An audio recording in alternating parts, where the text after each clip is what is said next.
Hello friends, welcome to science magnet. दोस्तों कैसे हैं आप लोग सभी? आई होप सभी अच्छे हैं, शानदार हैं, जानदार हैं। दोस्तों सभी आप लोग जुड़ जाइए, सारे बच्चों को आ जाने दीजिए।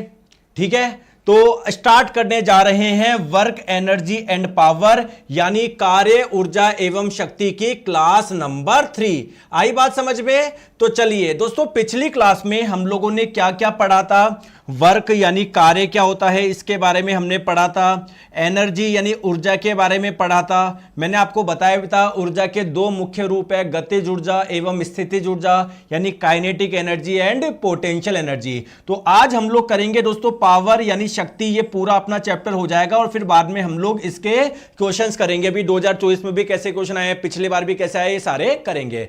चलिए दोस्तों बात करते हैं पावर यानी शक्ति क्या होता है। कोई मुझे बता सकता है क्या पावर क्या होता है? बहुत आसान भाषा में हम लोग समझते हैं, बहुत छोटा सा कॉन्सेप्ट है। जैसे यार आपने मुझे बोला कि सर मैं 10 घंटे पढ़ाई करता हूं, मैं खुश हो गया, यार ये बच्चा तो बहुत मेहनती है, 10 घंटे पढ़ाई कर रहा है। रोज 10 घंटे पढ़ाई करना ये आसान बात थोड़ी है। लेकिन उसने बोला कि गुरुजी मेरी पूरी बात तो समझिए। मैंने बोला क्या? बोले सर पूरे महीने में 10 घंटे पढ़ाई करता हूं। तो फिर मेरे को फिर गुस्सा आ गया।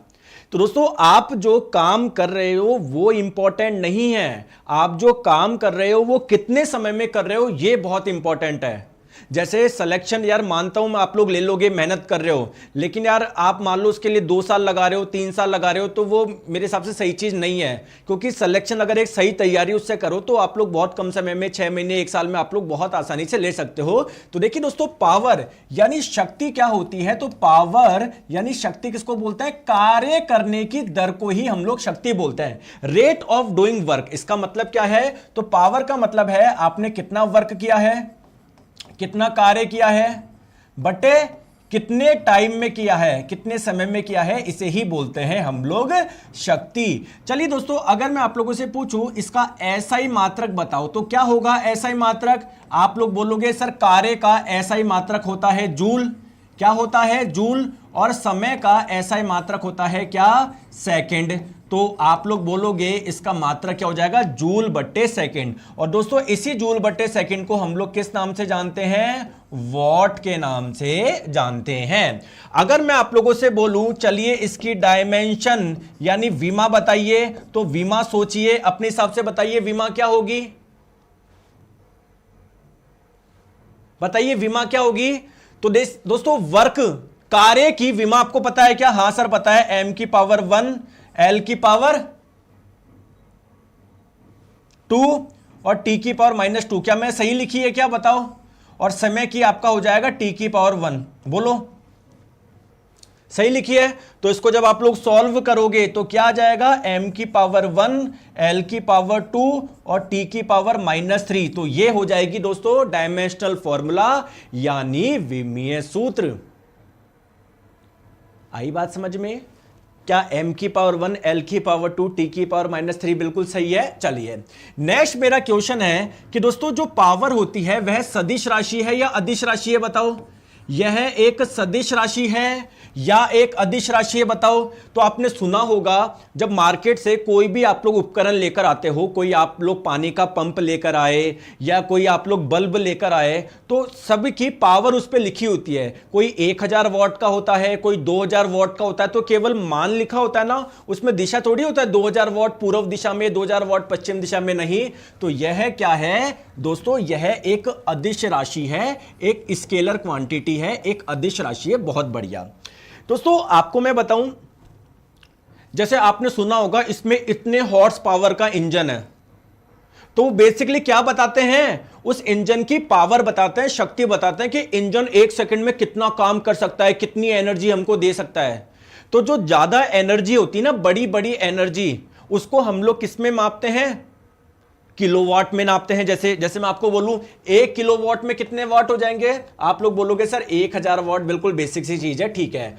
वैसे दोस्तों ज्यादा पावर के लिए हम लोग एक मात्रक और इस्तेमाल करते हैं, उसका नाम होता है हॉर्स पावर अश्व शक्ति। तो अगर एग्जाम में आप लोगों से पूछ लिया जाए कि हॉर्स पावर यानी अश्व शक्ति क्या है, ये पावर यानी शक्ति को ही मापने का एक मात्रक है। तो अगर पूछा जाए 1 हॉर्स पावर में कितने वाट होते हैं? 746 वॉट होते हैं। चलिए दोस्तों पावर अगर आपको समझ में आई तो इसके भी क्वेश्चन कर ले, जिससे पता पड़े एग्जाम में किस प्रकार के आते हैं, आप सॉल्व कर पाओगे नहीं कर पाओगे। चलिए बताइए, अभी आप लोगों से पूछा गया है टेक्नीशियन का 26 दिसंबर वाली शिफ्ट में, कार्य करने की दर को क्या बोलते हैं? मतलब सिंपल सा क्वेश्चन है, कार्य करने की दर का मतलब क्या है? कितना कार्य किया है आपने, कितना वर्क करा है, बटे कितने टाइम में, यानी कितने समय में किया। तो इसे ही तो आप लोग क्या बोलते हैं? पावर बोलते हैं। मुझे नहीं लगता आपको कोई डाउट आ रहा होगा, है ना, सिंपल सा क्वेश्चन है, सब कर लोगे। चलिए दोस्तों, ये इसी बार के 2024 के टेक्नीशियन के एग्जाम में पूछा गया है। यदि एक आदमी 10 सेकंड में 50 जूल कार्य करता है तो उसकी शक्ति क्या है, उसकी पावर क्या है? तो पावर यानी शक्ति का फॉर्मूला आपको पता होगा, क्या होता है? कितना वर्क करा, कितने टाइम में करा। तो देखिए दोस्तों, वर्क जो किया गया है वो 50 जूल करा गया है, कितने समय में किया गया है? 10 सेकंड में किया गया है। तो 50 कटा 10 से कितने बार में? 5 में। तो पावर का मान आ गया 5 जूल बट्टे सेकंड, और मैंने जैसे कि बताया जूल बट्टे सेकंड को वॉट भी बोलते हैं, तो आप लोग बोलोगे 5 वॉट। ऑप्शन नंबर डी इसका सही आंसर हो जाएगा। आ गई बात समझ में? आ गई बात समझ में? क्लियर है? चलिए दोस्तों, इसका आंसर बताइए। अभी एलपी में पूछा गया है ना, मतलब बहुत बेसिक सा क्वेश्चन है, ठीक है। तो यार मेरे को नहीं लगता आपको इसमें कोई डाउट आ रहा होगा, है ना, बताइए।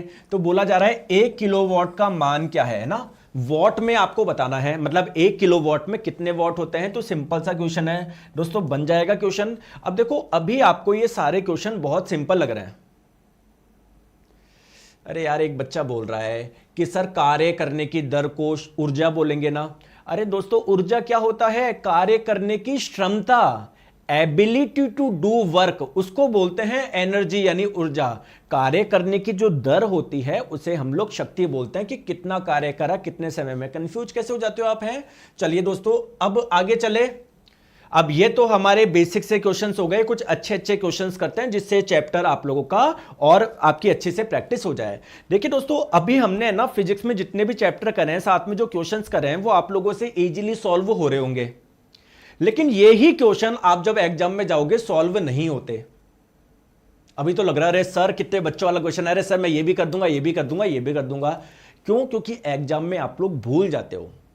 तो मैं आप लोगों से रिक्वेस्ट करूंगा, जो जो चैप्टर हम लोग पढ़ सकें प्लीज उसका आप लोग रिवाइज करिए, रिवाइज करिए, रिवाइज करते हुए चलिए, आपको कहीं भी कोई दिक्कत नहीं आएगी, ठीक है। चलिए तो दोस्तों, आइए कुछ क्वेश्चन हम लोग करते हैं, फिर चलेंगे आगे। चलो चलिए चलिए, बताओ बताओ, इस क्वेश्चन का आंसर बताओ,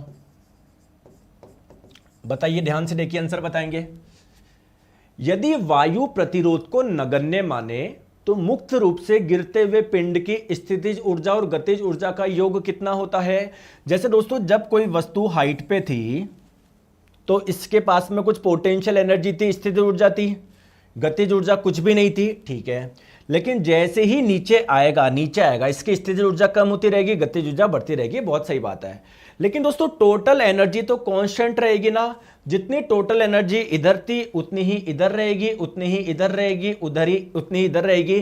क्या मैं बोल सकता हूं क्या कांस्टेंट रहेगी, इसका मान चेंज नहीं होगा, ठीक है। Option number D, zero answer क्यों दे रहे हो यार? एक बच्चा है, sir don't agree physics and bio NTPC तक नहीं होगा, एनटीपीसी तक पता नहीं, एनटीपीसी तक नहीं होगा ये, ठीक है। अगर आपको जल्दी करना है तो वीओडी बैच से जाके पढ़ लो, ठीक है। आगे बात समझ में? दोस्तों, क्या भगा भगा के चलूं क्या? कुछ बच्चे बोल रहे सर मेरा एनटीपीसी का एग्जाम है। भाई साहब नहीं, मैंने आपको जब बैच लॉन्च करा था, मैं पहले ही आपको बताता हूं कि आप लोगों का ग्रुप डी तक ये सिलेबस होगा पूरा। मैं भगा भगा के नहीं कर सकता, मेरे को आपको ऐसी तैयारी करानी है एक भी नंबर नहीं कटे। जिसको जल्दी हो वीओडी बैच से जाके पढ़ लो। आगे बात समझ में? क्योंकि हमारी तैयारी इस प्रकार से करनी है, एक भी क्वेश्चन गलत नहीं हो। चाहे ग्रुप डी हो, 25 में से 25 लेकर आना है। आरआरबी जे का जब आगे एग्जाम होगा 30 में से 30 लाना है। एलपी का होगा 20 में से 20 लेकर आना है। क्लियर है क्या? आगे बात समझ में? चलिए नेक्स्ट क्वेश्चन आपके स्क्रीन पे दोस्तों, ध्यान से देखिएगा, गलती मत करिएगा। जब आप एक रबड़ बैंड को खींचते हैं दोस्तों, जैसे मान लीजिए कोई रबड़ बैंड है, रबड़ आप जानती होंगे गर्ल्स चोटियों में इस्तेमाल करती है। तो जब आप लोग इसको खींचते हो तो आपने इसको कौन सी एनर्जी ट्रांसफर कर दी, इसके पास में किस प्रकार की एनर्जी आ गई? तो देखिए दोस्तों, पहले इसके पास में कोई भी एनर्जी नहीं थी, तो कुल मिला के आपने इसकी शेप बदल दी, आकृति बदल दी। तो जब भी किसी वस्तु की आप लोग शेप बदलते हो, आकृति बदलते हो, तो इसके लिए आपको वर्क करना पड़ेगा, कार्य करना पड़ेगा।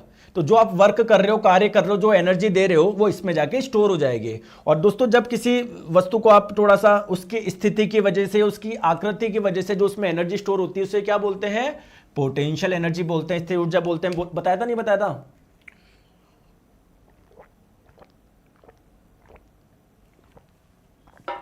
बोलो हाँ या ना? बताया था ना? चलिए दोस्तों इसका आंसर बताए, आराम से करेंगे, कोई जल्दीबाजी नहीं है। दोस्तों ये 16 हो गया ना, 16। चलो आराम से करो। अब दोस्तों ये कराने से पहले मुझे आपको एक चीज समझानी है, आइए मैं आपको समझा देता हूं। वैसे कुछ बच्चे इस क्वेश्चन को वैसे भी सॉल्व कर लेते, लेकिन मुझे एक बार एक चीज समझानी है, आ जाओ। चलिए फिर हम लोग इसको करेंगे। हेडिंग आप लोग डाल दीजिए काइनेटिक एनर्जी यानी गतिज ऊर्जा एंड मोमेंटम यानी संवेग, इनमें कोई संबंध होता है क्या? इनमें कोई रिलेशन होता है क्या? आइए हम लोग ये समझने वाले हैं। देखिए दोस्तों, ये मान लीजिए कोई एक वस्तु है जिसका द्रव्यमान है m। आगे बात समझ में? दोस्तों अगर ये गति कर रही है तो इसका कुछ वेग भी होगा, तो इसके वेग को मैंने मान लिया v। तो चलिए मुझे बताइए इसका मोमेंटम यानी इसका संवेग क्या हो जाएगा? मास इंटू वेलोसिटी यानी द्रव्यमान गुना वेग। अगर मैं आपसे बोलूं इसकी काइनेटिक एनर्जी यानी गतिज ऊर्जा कितनी हो जाएगी, तो आप बोलेंगे हाफ एम वी स्क्वायर। बोलो हो जाएगी? दोस्तों आप मुझे एक छोटी चीज बताइए, ये हाफ एम वी स्क्वायर है, अगर मैं एम से गुना करूं और एम से भाग लगाऊं तो कोई दिक्कत है क्या? है क्या? नहीं। तो देखो एक एम ये रहा, एक एम ये रहा, तो क्या ये एम स्क्वायर बन जाएगा क्या? बोलो। और ये वी स्क्वायर ऐसा का ऐसा था, और नीचे क्या आ जाएगा आप लोगों का? 2m हो जाएगा। बोलो। विकास यादव जी भी बताऊंगा मैं आपको, ठीक है, परेशान मत होइए। तो काइनेटिक एनर्जी क्या इसके बराबर हो जाएगा क्या? दोस्तों मुझे एक चीज बताएंगे, m इंटू वी ये क्या था? मोमेंटम था, संवेग था। अगर मैं इस तरफ स्क्वायर करूं और इस तरफ भी स्क्वायर करूं, वर्ग करूं, तो क्या हो जाएगा सर? राइट साइड तो हो जाएगा एम स्क्वायर वी स्क्वायर, और जो लेफ्ट साइड हो जाएगा वो क्या हो जाएगा? मोमेंटम यानी संवेग का स्क्वायर। तो मैं क्या एम स्क्वायर वी स्क्वायर को मैं लिख सकता हूं क्या मोमेंटम का स्क्वायर? बोलो हाँ या ना, बोलिए दोस्तों। तो आप लोग ये जान सकते हैं कि काइनेटिक एनर्जी यानी गतिज ऊर्जा अगर आपको निकालनी है किसी वस्तु की, तो अगर आपको इसका मोमेंटम पता है, संवेग पता है, तो आप लोग इजीली निकाल सकते हो। संवेग का स्क्वायर करना बटे 2 इंटू एम। आई बात समझ में? क्लियर है? चलिए आ जाओ। चलिए दोस्तों कुछ क्वेश्चंस करते हैं, आराम से करो। रुको रुको रुको रुको रुको रुको रुको, एक क्वेश्चन कराना था। चलो हाँ पहले ये करो, फिर बाकी के क्वेश्चन करेंगे। बताओ, आराम से करो, कोई जल्दबाजी नहीं है।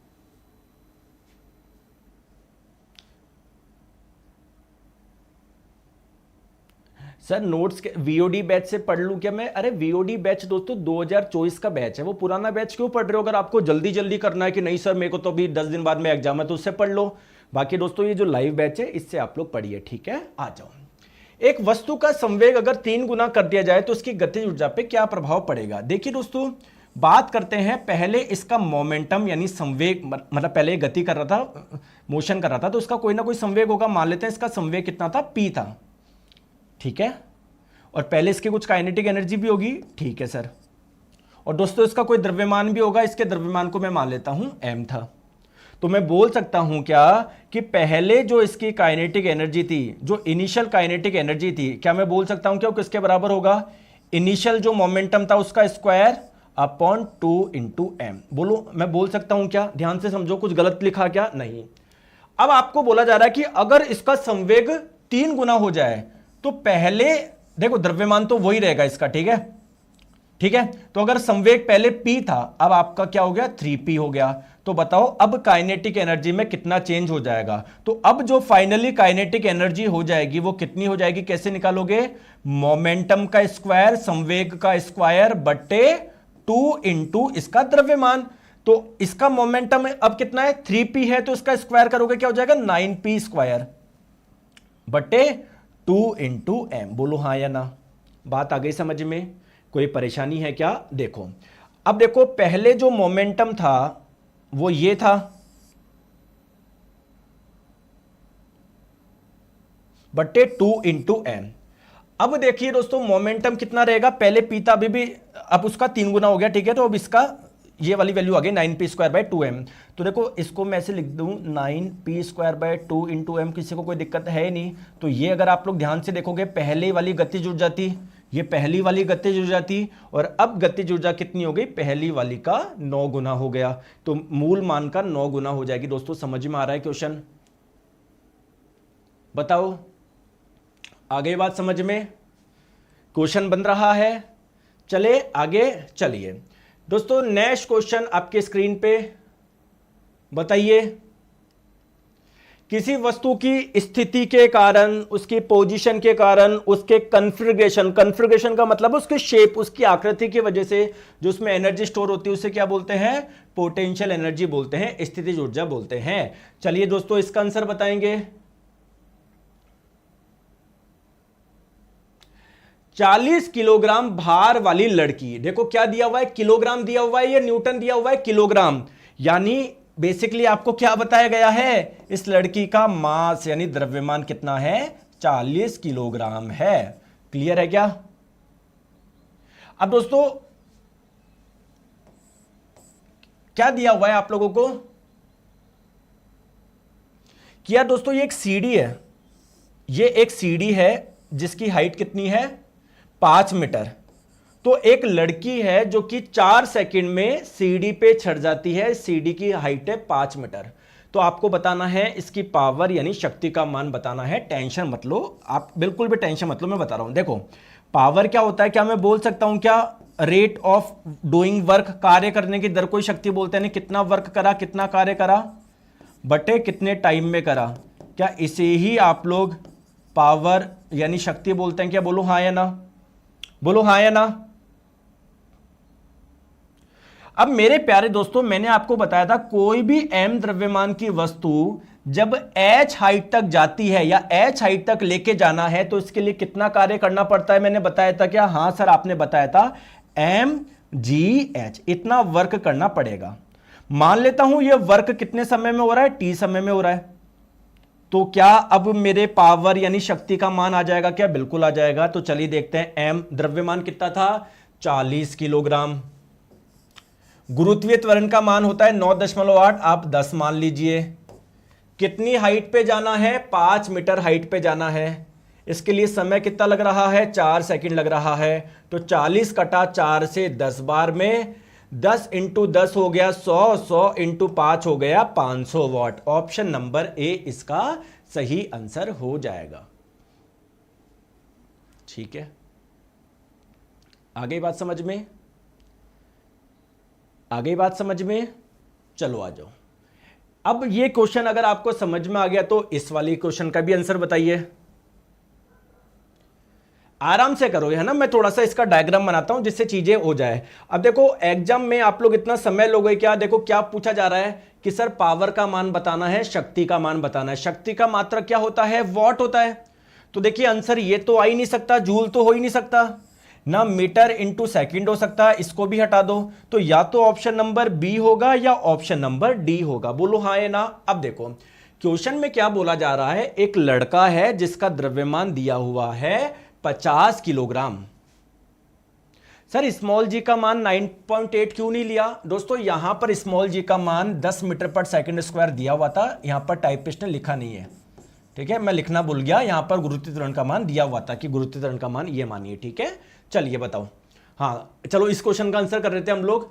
तो एक लड़का है जो कि 44 सीढ़ियां चढ़ रहा है, 1 2 3 4 5 ऐसे करके, और इन टोटल 44 सीढ़ियों को चढ़ने में उसने 10 सेकंड का समय लिया है। आपको एक सीढ़ी की ऊंचाई भी दी गई है, कितनी है, 15 सेंटीमीटर। तो आपसे पूछा गया है लड़के की पावर बताओ, शक्ति बताओ। दोस्तों पावर यानी शक्ति क्या होता है, कितना वर्क किया, कितना कार्य करा बटे कितने टाइम यानी समय में किया। बोलो।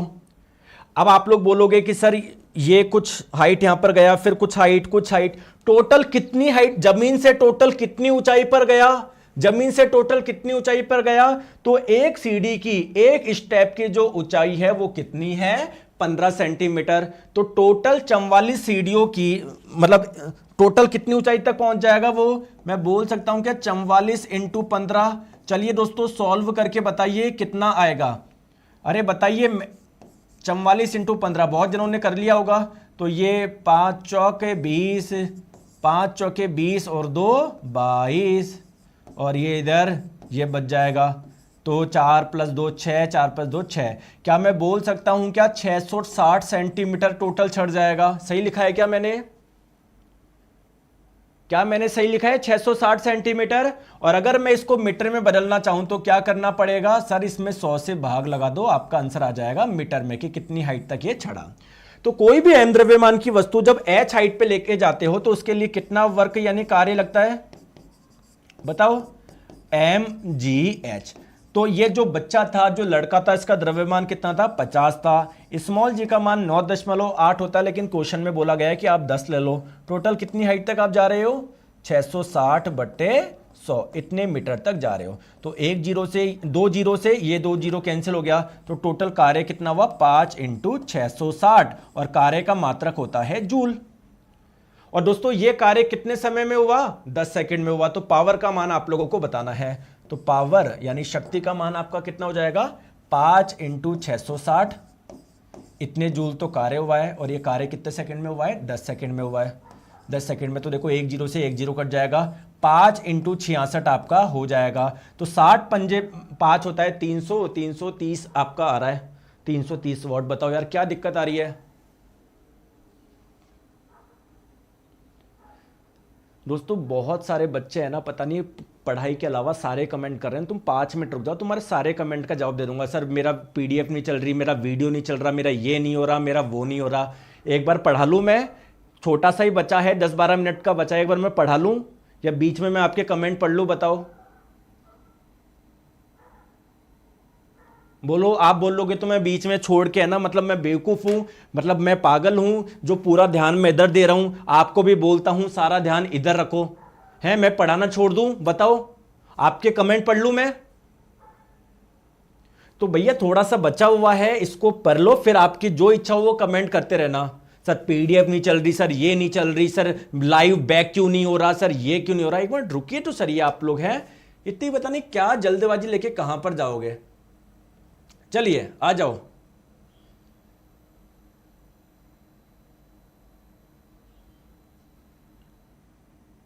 चलिए बताइए, इसका आंसर बताएंगे। हाँ क्वेश्चन में क्या था ये मैं आपको बता दूं। ये 16 नहीं था, n है ना, मैं तभी सोचा n गुना हो जाती है। अब बताओ इस क्वेश्चन को ध्यान से समझो, आंसर बताओ। एलपी में पूछा गया क्वेश्चन है, यदि एक वस्तु का वेग उसके प्रारंभिक वेग का 2 गुना हो जाता है तो तब इसकी गतिज ऊर्जा इसकी प्रारंभिक गतिज ऊर्जा की n गुना हो जाता है। तो n का मान आप लोगों को बताना है।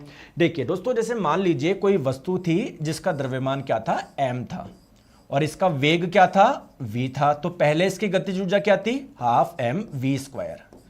क्वेश्चन में आप लोगों से बोला जा रहा है कि दोस्तों कोई वस्तु है, इसका वेग क्या हो गया? 2 गुना हो गया। तो पहले v था तो अब कितना हो गया? 2v हो गया। तो अब काइनेटिक एनर्जी कितनी हो जाएगी? हाफ m वेग का स्क्वायर। वेग है 2v, इसका स्क्वायर क्या हो जाएगा? 4v²। तो पहले वाले का कितना गुना हो गया? तो पहले थी हाफ mv², अब कितना हो गया? Half mv² into 4। तो अब 4 गुना हो गई। Correct answer option number B हो जाएगा। आगे बात समझ में? चलिए इसका आंसर बताएंगे। पढ़ाई नहीं करते, बस फालतू के कमेंट करा लो। यदि एक वस्तु की गतिज ऊर्जा इसके प्रारंभिक मान का 256 गुना है तो नया संवेग क्या होगा? देखो जैसे मान लीजिए दोस्तों कोई वस्तु थी, इसका द्रव्यमान मान लेते हैं m था, तो यह गति कर रही थी, मोशन कर रही थी, तो जरूर इसका कोई ना कोई वेग भी होगा।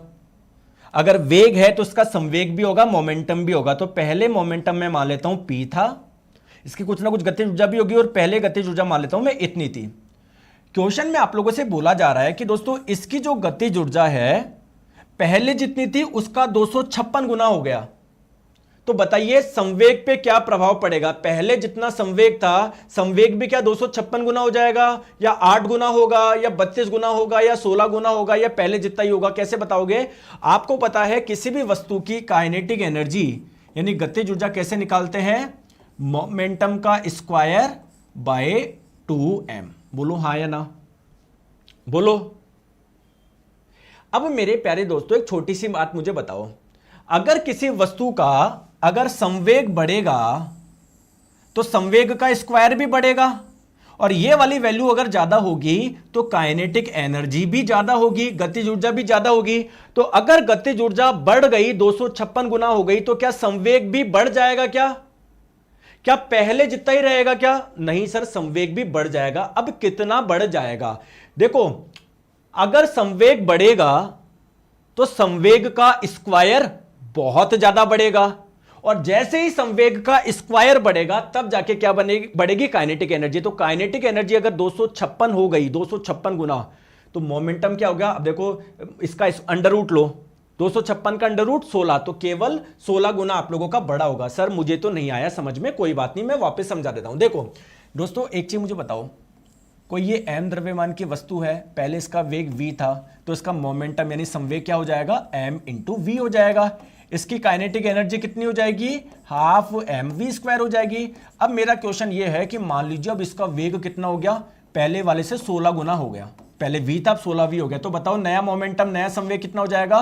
m इंटू वी, तो 16 mv हो जाएगा। बोलो, अब नई वाली काइनेटिक एनर्जी क्या हो जाएगी? हाफ m वेग का स्क्वायर, 16 का स्क्वायर कितना हो जाएगा? 256। तो देखो, पहले काइनेटिक एनर्जी थी हाफ एम वी स्क्वायर, अब कितनी हो जाएगी? Half m v square into 256। तो क्या काइनेटिक एनर्जी 256 गुना बढ़ गई क्या? बिल्कुल। मोमेंटम, संवेग को देखो, पहले संवेग था mv और अब 16 mv, यानी संवेग कितना बढ़ा है? केवल 16 गुना हुआ है। बोलो हाँ या ना। अब आई बात समझ में? क्लियर है? आई बात समझ में? तो ये क्वेश्चन आपने कर लिया, ये कर लिया, ये कर लिया, ये कर लिया। चलिए दोस्तों, इसका बताइए।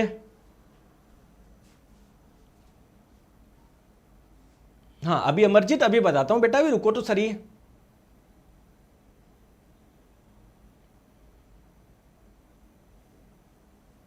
पांच किलोग्राम और 10 किलोग्राम द्रव्यमान की दो इस्पात की गेंद, इस्पात बोलते हैं स्टील को, तो दो स्टील की बॉल है, दोनों की काइनेटिक एनर्जी सेम है। तो बताओ कौन सी गेंद तेजी से गति कर रही है, मतलब किसका वेग ज्यादा है? किसका वेग ज्यादा है? क्वेश्चन में यह पूछा जा रहा है, किसका वेग ज्यादा है? देखो, देखिए दोस्तों, ये 5 किलोग्राम की एक वस्तु है, अगर यह गति कर रही है तो इसका वेग क्या होगा? v1 होगा। दोस्तों यह 10 किलोग्राम की एक वस्तु है, अगर यह गति कर रही है तो इसका वेग क्या होगा? v2 होगा। तो अगर आपको ये दोनों चीजें पता है तो इसके काइनेटिक एनर्जी निकाल सकते हैं, बिल्कुल, हाफ m v1 स्क्वायर, इसका हाफ m v2 स्क्वायर। बोला जा रहा है दोस्तों दोनों के गतिज ऊर्जा समान है, मैंने कर दिया। 1/2 से 1/2 कैंसिल हो गया, v1 स्क्वायर बट्टे v2 स्क्वायर का मान क्या आ गया? 10/5। 10/5 बोले तो 2, तो दोनों साइड जब अंडर रूट लोगे तो v1 और v2 का रेशो कितना आ जाएगा? √2, यानी 1.414। तो अगर v1 और v2 का अनुपात 1.414 आ रहा है, एक से ज्यादा आ रहा है, इसका मतलब क्या है? ये वाली संख्या क्या है? बड़ी है, इसका मान ज्यादा है, यानी जो 5 किलोग्राम की वस्तु है ये ज्यादा गति से जा रही है, ज्यादा वेग से जा रही है। क्लियर है क्या? Moving faster, option number B. बोलो बात क्लियर है? चले आगे, चलिए अब मुझसे पूछो जो भी क्वेश्चन आपको पूछना है, लेकिन मैं आपसे एक क्वेश्चन पूछ लूं,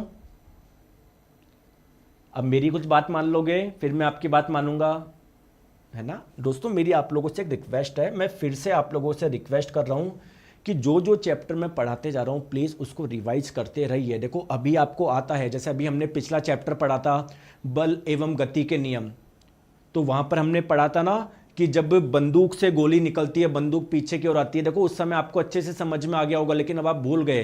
तो मेरी एक रिक्वेस्ट है, मैं जो 2 दिन आपको देता हूं वो रिवीजन के लिए देता हूं, उसको पढ़ो।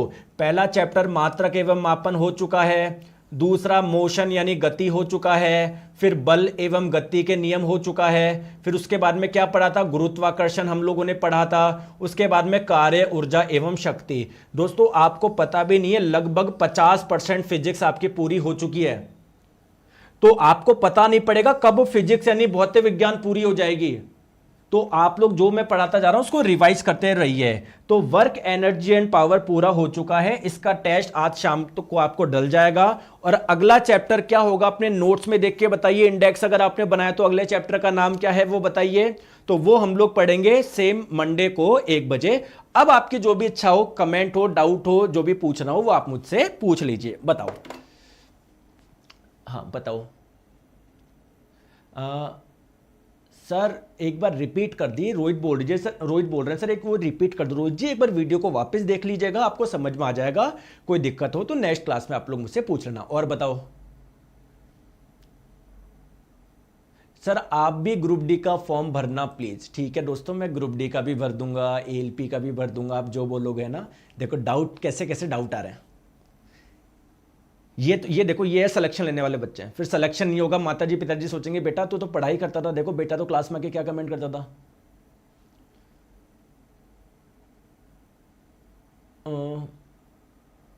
सर चैप्टर का पीडीएफ एक साथ दीजिए, अलग अलग में ज़्यादा रुपए लगते हैं। मेरे दोस्तों प्यारे चुन्नू मुन्नू बच्चे, बिल्कुल सही बोल रहे हो, लेकिन मैं आपको बोलूँगा खुद के नोट्स बनाओ, इससे कुछ फ़र्क नहीं पड़ता। ये केवल मैं आपको पढ़ाने के लिए इस्तेमाल करता हूँ, वो तो मैं आपको दे दिया।